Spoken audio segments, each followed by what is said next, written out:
Welcome to Surviving Society. Nancy and Charlie, thank you so much for joining me this morning. It's the 5th of August. You both are experts in neurodiversity. You're both trained psychologists. Nancy, you're a visiting professor in the neurodiversity. Yeah, in the occupational psychology discipline. At Birkbeck. At Birkbeck, University of London, yeah. And you are the founder of Genius Within. Yes. Specialises in helping neurodivergent people in the workplace. Yes. Yeah, non-profit company. Non-profit, incredible company, which we're going to talk about today. And Charlie, all-round legend, freelance neurodiversity psychologist specialist. I'll take that. Yeah?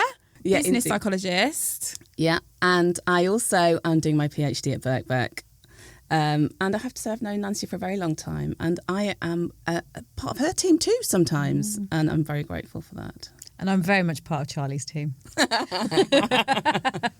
So we met Nancy nearly a year ago now at your Neurodiversity Awards, and I remember being in that space and just thinking, this is incredible. I did not realise there was such a vast community of people like working and organising within the neurodiversity world. And that sounds really naive, but I've learned a lot in the past year about how much people are organising. And I just remember being in your energy and just thinking, wow, I know I'm going to know this woman for a long time.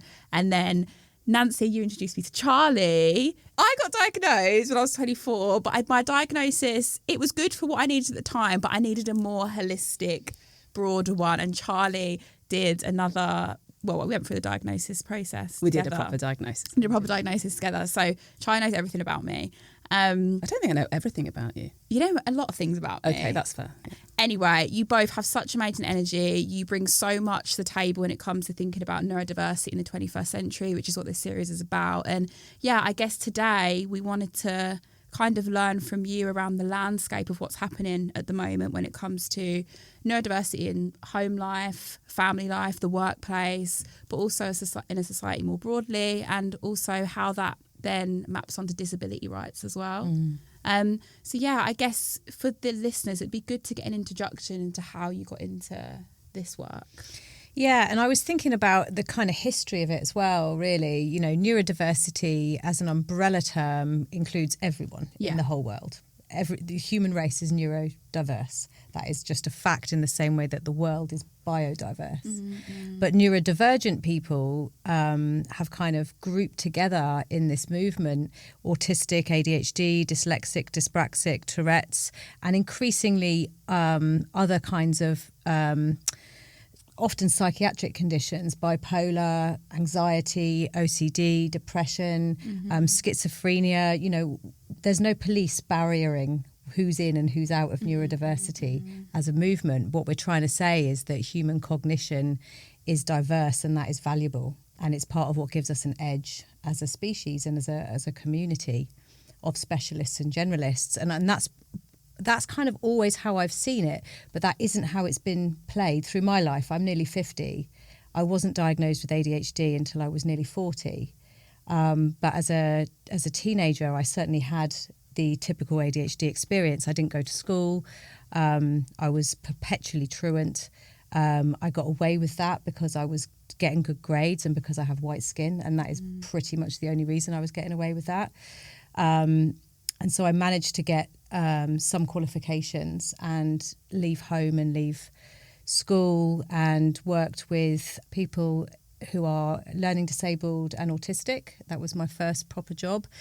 And in doing that, and also in having had the experiences that I'd had, I was more and more angry about psychology. That whole neurodiversity vibe that I've just explained was not present in psychological practice in any way, shape or form. It was very much a kind of, you know, here is what's normal and you are not it. And therefore you are broken and need fixing, or there is something wrong with you and we need to keep you over there. I had a spell in a psychiatric hospital when I was a young teenager, and, you know, those things those things kind of go quite deep. Yeah, they stay with you. Yeah, they do. And I've recently started processing it again, actually. I realised that, for most of my adult life, I've just ignored that part of what happened to me. It's like been in a little box, and I've recently got it back out again and started thinking about it. And actually, it was quite a traumatic era. So when I went into psychology, it was because I thought psychologists were wrong. And I wanted to learn psychology so that I could argue with psychologists better from their expertise and say why they were wrong. So I used to have this little theory when I was about 18, which is that you're not fucked up if you feel fucked up in a fucked up situation. Right. You're not fucked up.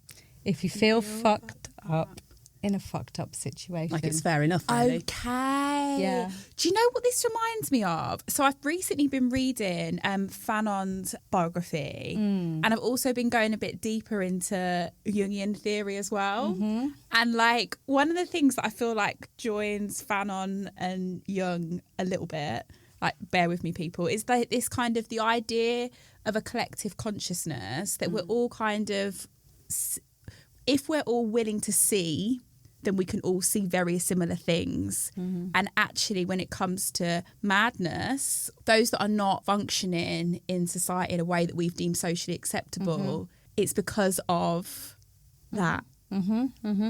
I mean, so can you say it again? So you're not fucked up if you feel fucked up in a fucked up situation. Yeah. I mean, it's basically the power of structure, isn't it? Yeah. The structural forces that operate around us create our internal experiences to a certain extent. So if we're in a very fucked up situation and we feel fucked up by that, then correct.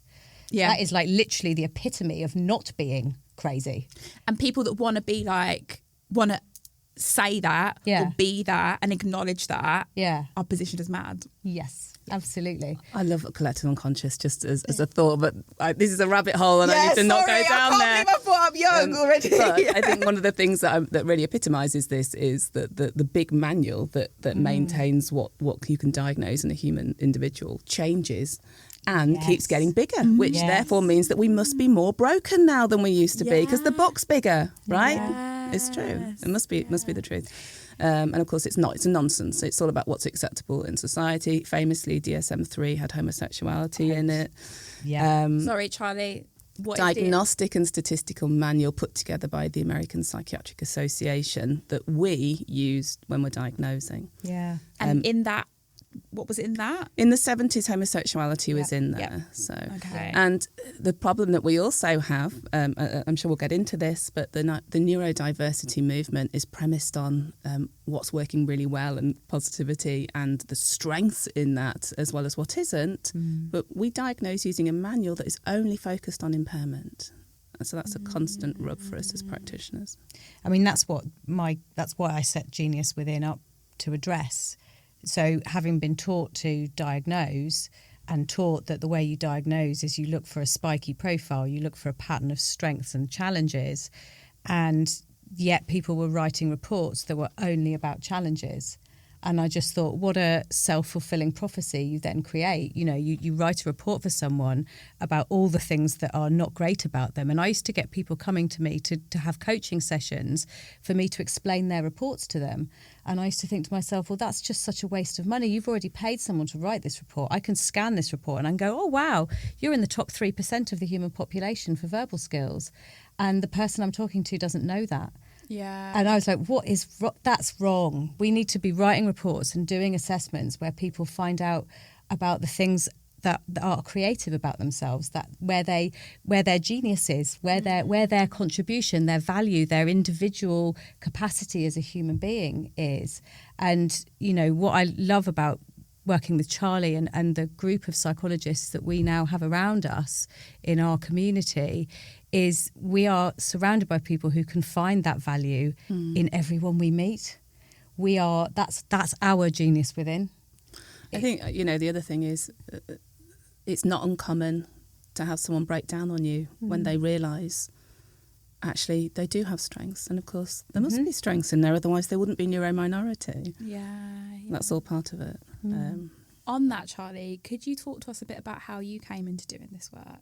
So I can do. So I knew I was a psychologist when I was about 3 or 4, but I just didn't know that it was an actual job. And ever since then, I've been trying to make psychology the job I want it to be. But what I did do was when I finished my education, which was in sociology and psychology, I went into education because, you know, being naturally bossy, I know this because my teachers wrote, Charlotte can be quite bossy on my school reports. Yeah, Nancy's nodding as well. It's a girl thing, it's not a boy thing. And what I found was when I worked in education, I just liked the naughty ones. So I was attracted to the young people who couldn't get in the door or did get in the door and left early or were struggling with alcohol or were just generally hard work. And I was like a little moth to a flame. So what happened from there was I went to work into prison with young people and found basically it was like being glorified crowd control. I just couldn't have the impact that I wanted. Again, you know, the structural problems in prison. And thought, right, I better get in charge then. So became management and worked very closely with people with what was described as learning difficulties at the time, and just became a senior practitioner until I wanted to work for myself, basically. And lo and behold, there was a company called Genius Within who did this very job in the world of work. And I thought, great, let's do that because I've got more agency to help the people I want to help. That's the bottom line. Amazing. So hearing your stories and how you came to be, how you've come to be practitioners, how we come to be having these conversations today, like I know we've talked about neurodiversity on the show before, but one of the things that I think both other sociologists, people in my own personal life have asked me about, and I guess it'd be really good to hear both of your thoughts on, is how the movement and how neurodiversity in general seems to be something that's quote unquote on trend. And why I kind of am really inspired by practitioners like the both of you is because you have this kind of critical yet loving view around why that is the case, whilst also bringing us back to the point that representation won't save us, but representation is still quite important for this work. Important in psychology. And for me, I'm always wrestling with the representation and the actual politics of this, because I think if there'd been more people that think or behave like me on screen, talking about it like on blogs and whatever, blogs weren't around in the way that they are now when I was growing up, maybe that would have helped me feel less alone, make me help me feel less odd. Are you odd? A little bit. Or rather peculiar is what they sometimes describe neurodivergent people, isn't it? Who are they? Get them in here. I want to interview them. Rather peculiar. Where should we start with that? I don't know. What I would say is we know that psychology is dominated by white girls in this country. Yeah. And that's the fact of what was going on in the 90s when we were at school and options available to us. There's a lot of work being done to try and counter that by people like your good self, because it's not just about representation, it's about having that option to even get there in the first place, isn't it? Well, do you know the reason I didn't do clinical psychology in the end is because when I was studying my undergrad degree in the 90s, to get accepted onto the clinical psychology training, you had to be under the age of 25 because the NHS are paying for your training. And I just couldn't think of anything worse than my cohort of young white girls being the people who were being trained to be clinical psychologists. I was like, we don't have any experience. We don't have any experience of parenting. How are we going to take care of children? We don't have any experience of hardship in the same, what a crazy system. I don't think I can be part of that system. I think I will spend my entire time angry. So I went into work psychology because I had the opportunity to be more independent, and because I had this view that it's like an upstream strategy, isn't it? It's like Archbishop Desmond Tutu's thing. We keep pulling people out of the river, but at some point we've got to go upstream and find out why they're falling in. And so for me, work had been my salvation. Education was traumatic for me, but work was my salvation. And I just thought, if I can make work an inclusive, happy place that is accessible to a wider variety of people, then perhaps there will be less people falling in the river, and that will be a more productive use of my time. But yeah, that was my anti-clinical psychology was the lack of diversity and the narrow-mindedness that I saw. But yeah, I just saw Robbie Coltrane on Cracker and I thought, I want to do what he does, I want to profile criminals. Well, who doesn't want to be Robbie Coltrane? Cracker. That was a great show. Yeah. So we've not really tackled this head on yet, the problem of representation. You, in your hiring practices, have done a lot of work there, haven't you? Yeah, well, we've tried to look at it not just in terms of avoiding barriers, but actually what are the structural reasons why there is no representation. So Genius Within is made up of psychologists, but also coaching professionals, and most coaching professionals are white, middle-aged, middle-class women, and there's a very structural reason for that. The work is insecure. It's it's feast famine style. You need savings in order to be able to do that work. Exactly. Or someone else bankrolling the unit. Yeah. So we started to look at how we could create kind of employment opportunities for people where we were managing that feast famine within a skeleton of staff. And so therefore we were able to attract younger people. We were able to attract people from more working class backgrounds, and a wider race and ethnicity diversity than had been in the coaching pool prior to that. But Genius Within is a very diverse company. We've got 22% LGBTQ now. I think if you look at the company as a whole, it's around 60% white, which is less than the UK average. But given how many people we have in London and Birmingham, it's actually probably not quite where it needs to be yet, but it's definitely headed in the right direction.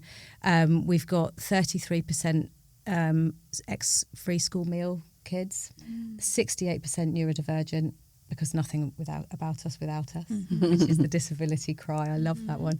26% identifying as disabled, and 21% identifying as having mental health needs. That is a big Venn diagram overlap. I feel like, the disability overlapping with neurodiversity thing is a big talking point, actually. It's a big talking point. And I think that the overlap between disability and neurodiversity is really important, again, with this kind of politics of representation, conversation and discourse. Two things I kind of want to bring to your attention. First thing is, how have we got into a situation where we've got sitting counsellors in the UK saying that the reason why SEND funding is being overstretched is because people think it's on brand to get their children diagnosed, or they need further care support in schools. So we've got people that are in high places saying that this is something that's on trend. We've also got a situation where there are, and I want to put this, I think we've had really productive conversations about this, the three of us, but we're getting into a situation where representation, or there's times when representation is being used as a tool to say you're above reproach. So you're above being critiqued because I have this or I have that. So it's like these two battlegrounds of like, there not being enough funding, and then people saying, well, there's not enough funding because everyone thinks they're neurodivergent now. But then at the same time, we have this other kind of strand where it's like, there are those within our community which are maybe using this in ways that's not as productive as it could be. I don't know. It's really difficult, isn't it? Lies in 10 different episodes, actually. Yeah. But first of all, let's just correct some misinformation. Yes, please do. So the number of people with a diagnosis is nowhere near the estimated population prevalence. And this is it, isn't it? So why are people saying there's this? Yeah. Well, there's a couple of different things there. So we will come back to that specifically in relation to ADHD, but in relation to SCND funding, actually the threshold is so high. If you want to get a young person an EHCP, no amount of trendiness is going to get you that. Actually, the most struggling children are the only ones who are getting that funding, and there are some really, really challenged kids who are not going to get the funding they should. The on trend, can we get you assessed, and not going to get a look in. So that's not happening in education. No, it's not. The population prevalence estimates from studies that have looked at sort of 2,000 people, 5,000 people, making good estimations. We're looking at around 5% of the population ADHD, around 2-3% of the population autistic, 10% dyslexic, about 5% dyspraxic. And actually Tourette's is about 1 to 2%. It's nearly the same as autism, but we never hear about Tourette's, do we? No. So there's lots of issues around what's fashionable and what's not fashionable. Or perceived to be. Yeah. But when you add up all those things together and you look at the overlap, a good estimation is 15 to 20% of the population. And there are not 15 to 20% of the population with a diagnosis. So that's the first bit of misinformation to totally counter. However, there are about 16% of children with SEN support. They might not have an EHCP, but there's about 16% of children getting SEN support. So I think that's about right, actually. And sorry to interrupt you, but they won't probably be diagnosed. No. Interesting. And then we get to another thing, which is why do we need a diagnosis? What do you need a diagnosis for? So I didn't grow up with a diagnosis. I had lots of other diagnoses. Same for me. Yeah, a little armband of what diagnosis should we have this week. It was like brownie guide badges, you know. This week I've got my school phobia badge. You had a lot more badges. Yeah, than I next did. week I'm having an eating disorder badge. And the week after that, maybe anxiety and depression. But the one that I needed was ADHD. But what I need the ADHD diagnosis for is to have permission to not fit into the system. So the system of education, I couldn't fit into it because the lights are too bright, the corridor distraction, the sensory overwhelm of being in those corridors is too much for me. Spending 45 minutes focused on one thing and then chopping and changing and then another 45 minutes and then chopping and changing, that doesn't work with my natural rhythms of thought. So I needed permission to not be there and permission to be educated a different way. So the other thing to look at is what's going on with education where it's such a normative, standardised system that so many children need permission to not fit in. Because that's where does our inclusion come from? Is our inclusion coming from giving people permission to go outside of the norm, or should our inclusion come from creating a set of norms that is more accessible to a wider range of people? And that's what neurodiversity is trying to do. Neurodiversity is trying to say the way we've got systems set up are designed for the 19th century, they're designed for the Industrial Revolution, they're designed for a point where human beings needed to be standardised, homogenous automatons that operated manufacturing lines. The world isn't like that anymore. We don't need standardised humans anymore. Medicine is personalised, media is personalised. The personalisation, the individualist revolution of technology has completely changed the structure of work, but the structure of education has not followed suit. So you have a lot of children who cannot handle that. And you have a world that has got more sensory overwhelming. All of our technology is a sensory overwhelm. All of our food and our pollution and our environment and how loud things are, it's a cacophony of sensory information that didn't exist 20, 30 years ago. I used to walk to school in silence. Do you know that doesn't happen anymore? People get the bus and it's noisy, and even if they're on their own, their phones are noisy. So we're living in a world that has become less conducive to our human evolution. Autistic, ADHD, dyslexic people have always been in our gene pool. The difference is that our world is making us sicker and more distressed than it ever has before, and therefore more of us need permission to have things done a different way. Nancy, I've just got to give you a mic drop for that. That was serious.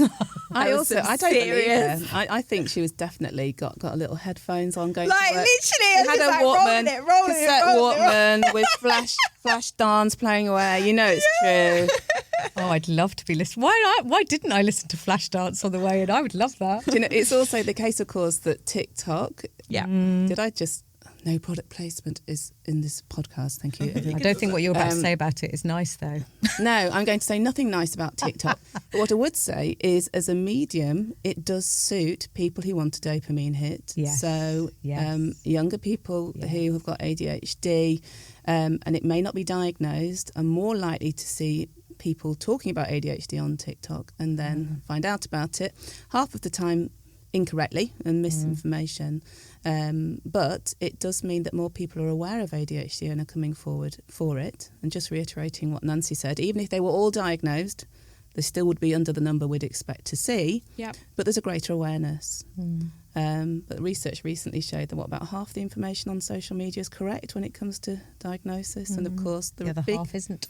Misinformation on diagnosis. But it's a really important situation because, of course, most people can't afford to get a diagnosis. It's bloody expensive. How much is it? I can't even remember because it's that big a number. No, it depends. It depend. Yeah, you can get a diagnosis anywhere from about £700 to about £3,000. It also depends what you want diagnosed, because some things you have to see more than one person. So you need a couple of different practitioners involved. As a practitioner, it's a hard job, isn't it? It's not what you see in terms of the assessment that you get. What we're doing behind those scenes in terms of the analysis and the writing of the report. It is, it's a proper process, and we shouldn't be shortcutting that. I'm worried about shortcutting that. I'm worried about the online assessments, and I know Charlie is too. So we have consent. So I love that people feel empowered enough to diagnose themselves, but unfortunately, a lot of the information they're using to do that is incorrect. So what happens then is I get people come to see me and they say, right, I'm pretty sure I'm autistic, and they might have bought into that as part of their identity. And if I have to change that, obviously I explain how. But one of the biggest problems about people deciding they are something is they shut down other options and therefore help, support and strategies.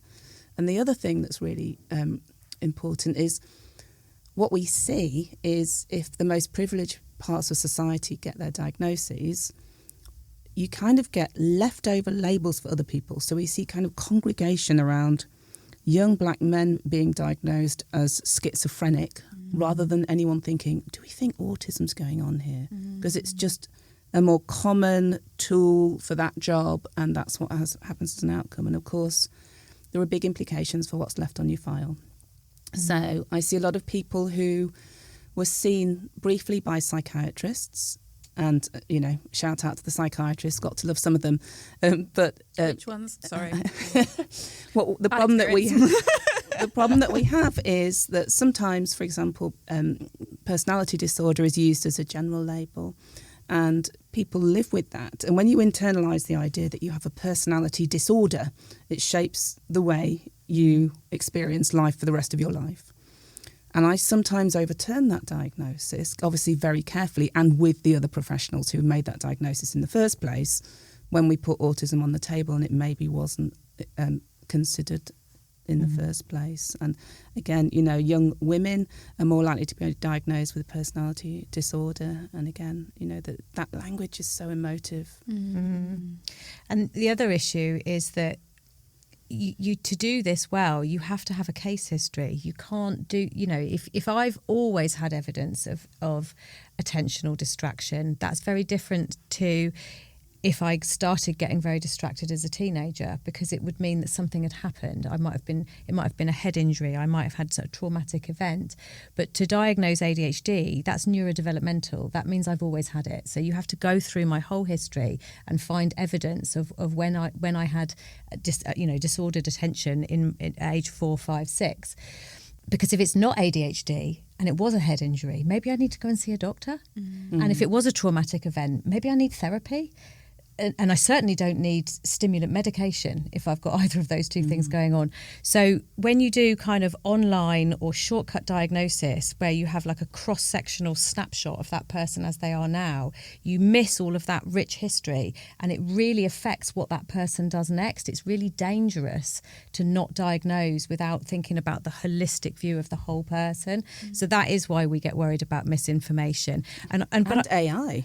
And AI-based options for diagnosis, they're likely to be very unreliable, and they're likely to therefore cause harm because they'll change people's identity and they'll set them off on missions for different kinds of intervention or treatment responses that could actually be really damaging for them. Giving stimulant medication to people who are not ADHD is incredibly risky. It's actually it's risky for people who are ADHD. The classic being bipolar, because bipolar and ADHD can look very similar. Yeah. And you can find what you want to find if you are not a professional and you're just reading stuff on the internet. I mean, I think we're in this weird position as a world at the moment where the democratization of information via the internet has created a lot of amateur experts, some of whom have such valid points. And it's to the shame of the institutions that so much lived experience was not included in the framing of expertise throughout the 20th century. So opening that up to the general public has forced a change, which I think is very valuable to institutionalise knowledge. But what we've got now is kind of like the worst of both worlds. So the institutionalized knowledge is still exclusive and still pathologizing neurodivergent people. But the democratized knowledge is lacking depth of evidence and reliability and generalizability. So we've got a real wild west of information, and we need to coalesce around what is healthy. It's really difficult, isn't it? And thank you both for those points. They've really got me thinking, because it's like, for me, growing up, it would have made a huge difference if I'd had a diagnosis, if I'd had my ADHD, dyspraxic and dyslexic diagnosis. It would have made a difference in terms of my sense of self. It would have made a difference in terms of having more resources, like literal money. Like I think it probably would have changed a lot of my direction. And when I think about that last one, I'm like, maybe it's been positive for me that I didn't get my diagnosis until I feel that it was for me, for sure. And like, I talk about this with other friends and colleagues. My good friend Professor Jason Arday, we've written a book about neurodiversity together out next year, and he got diagnosed when he was very young, just before he was 3. I got diagnosed when I was 24, and we talk about this in the book, like the stark differences in age, like, have been so fundamental to both of our journeys. But then, like, what would you change of your journey? Well, for me, what would I change of my journey? Like, there has been really, really difficult times, and particularly concerning my mental health. So, yeah, it would have been good probably to have that, but equally... You're younger than we are. Yes. But I think that if I'd had an ADHD diagnosis in the 90s, I'd have stuck out like a sore thumb. I'd have been othered, and it would have been really weird, and I'd have been treated differently, and it would have felt strange. I was already sticking out like a sore thumb. I was already othered. I already felt strange. I don't think it would have caused me the same amount of harm, if I'm honest. And I feel like you do. I feel like but with anything, you can look at it as the glass is half empty or the glass is half full. So my glass is half empty version of this is how long it took me to trust myself. Yeah. And how long it took me to make peace with who I am, and not be constantly chastising myself and wanting to be a different kind of human being, and ascribing elements of my passion and my joy as somehow negative, things I had to suppress. Nancy, you're too much. Nancy, you're too sensitive. Yeah. Nancy, you need to calm down. Oh, Nancy, have you ever done mindfulness? Nancy, da rah rah rah rah. So much self-shaming went into that. So much self-shaming that it's, I'm 48 and I still think I'm wrestling with some of that stuff. Yeah. But by the same token, the resilience, I'm really proud of myself, of all the things I've fought past, and the energy that it took to come from psychiatric care to becoming a professor of psychology, and the power that makes me feel like I have. I wouldn't swap that for the world. And would I have had that power? Yeah. Would I have had that power, or would I have become, self-limiting by the diagnosis? I'm ADHD, so I can't try those things. I won't be able to do that because I've got this, which from the 90s narrative around ADHD is exactly what would have happened. It wouldn't have been, amazing Simone Biles. It would have been ADHD is nothing but a negative. So yeah, I don't know. Personal growth comes in some of the hardest times of our lives, doesn't it? Some of the biggest struggles of our lives. We call it an AFGO, don't we? What's an AFGO? Another fucking growth opportunity. Another fucking good. That's so good. But then also, like, I have to stop myself from kind of fetishizing the struggle in that way, because it is classed, racialized, gendered. It's so important to recognize how structure informs all of this. And like, actually, it would have really helped to have a bit more cash at certain points in my life to help me navigate particularly different moments in my education trajectory. So you think more cash would have come from having an ADHD diagnosis? Well, you tell me, Charlie. I don't think so. It's funny, isn't it? Actually, people don't talk a lot actually about the financial cost of having ADHD. Oh, ADHD is, we call it the ADHD tax, don't we? Like how many versions of things do you have to have spare because you can't find anything? How many times do you have to pay a higher parking ticket because you forgot to pay it quickly? How many times do you have to spend more money on a birthday present because you forgot someone's birthday? Like that level of personal disorganisation costs money. And I'm looking about the guys that, you know, I've been doing in prison recently, the big project, and how hard it is. The revolving door, they come out and they might have to do just 3 things: meet their drugs worker, go to the job centre. And actually, if you think about how traumatic that situation is anyway when you come out of prison, but when you've got ADHD as well, the odds are so stacked against what we've got. This massive overrepresentation in prison of ADHDers. Yeah. Because life laundry and admin and bureaucracy and filling in the right paperwork and getting the right payment to the right person on time, that stuff is incredibly difficult. And that's going to have a huge penalty. That has a huge penalty, not just in terms of interacting with criminal justice system, but also with education, with work, with parenting.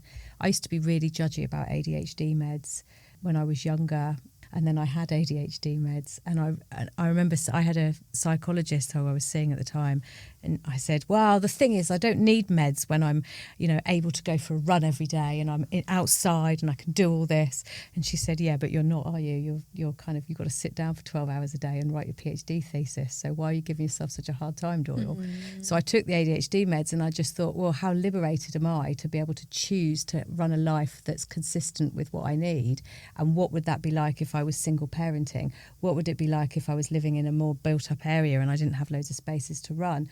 Like, you know, people's choices are so framed by their structure, and the way that you deal with ADHD and stuff like that, it does require resources. It requires resources, support. You know, the world is not designed for us anymore.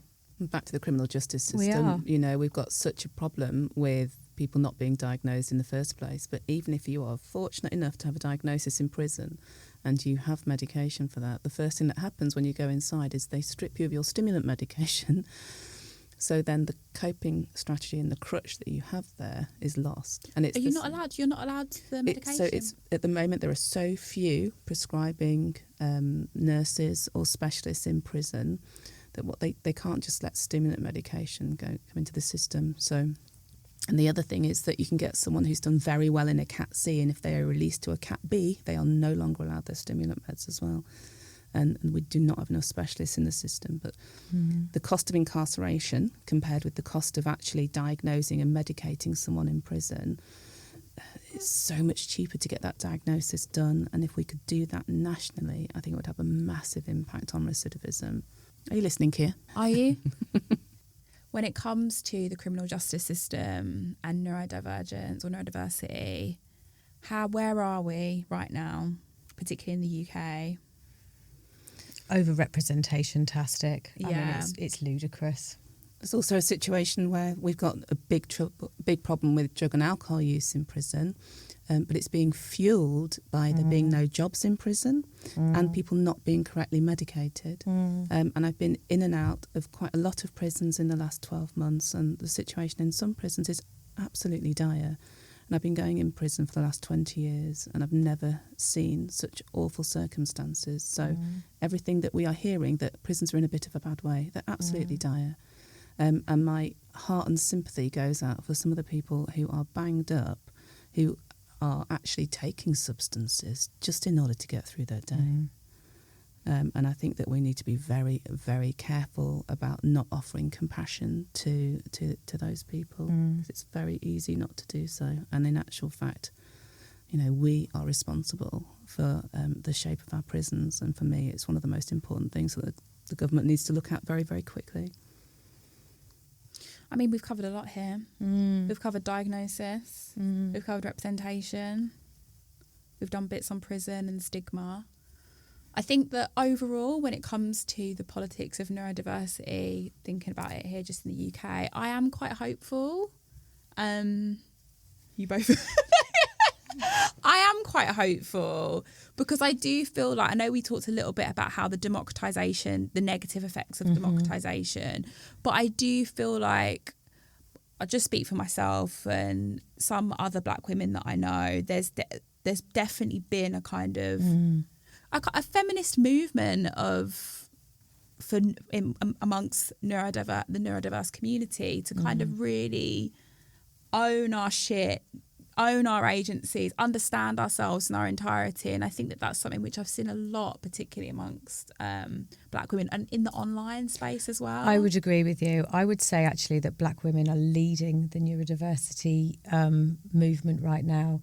The Black women I know who are influencers online, who I see taking really active roles in the community, are doing so from a position of self-care, of self-knowledge, of accountability, as well as acknowledging vulnerability, of support, of healing.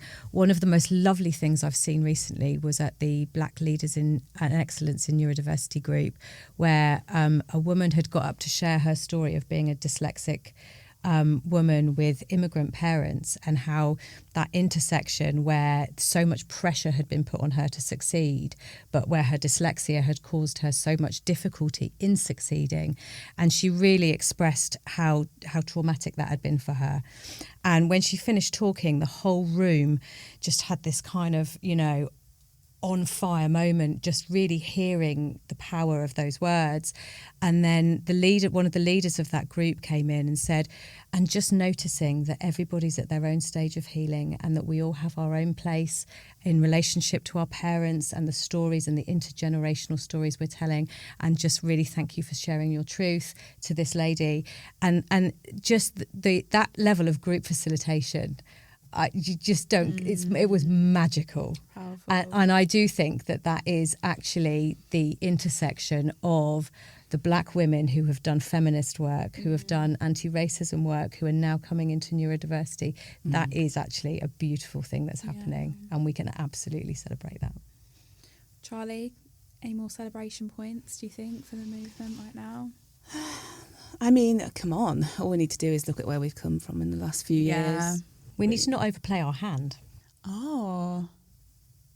We need to overplay our hand. We need to not overplay our hand. Recognition and acceptance, but that isn't absolution. Neurodiversity doesn't mean never having to say you're sorry. Oh, yeah, this is the last point I wanted to get onto. We have neurodiversity doesn't mean... No. We don't have to say sorry. We don't have to... We do have to say sorry if we've caused harm, or if we... being neurodivergent at work doesn't mean you don't have to do your job.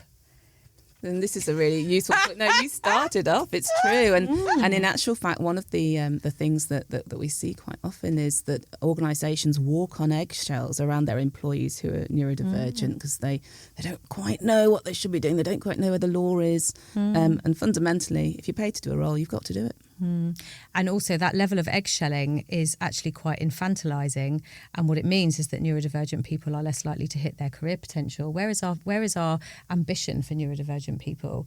If we're just making excuses for people and going, well, she's neurodivergent, so we'll hold her to a lower standard, we'll make some excuses for her. She's dyslexic, she doesn't have to do the minutes. Well, I don't want to do the minutes. No, I don't want to do the I do like to do the minutes because it keeps my hands busy and I'm more likely to concentrate. I don't want to do the minutes, but I also don't want anyone else to do the minutes.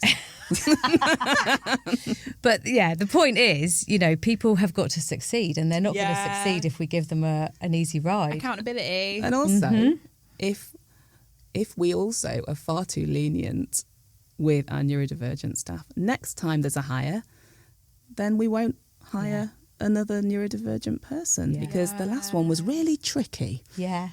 Exactly. Yeah. Don't want to overplay our hand. We don't want to overplay our hand. Yep. Nancy, Charlie, thank you so much for that. Thank you for having us. Listeners, we'll be back next week.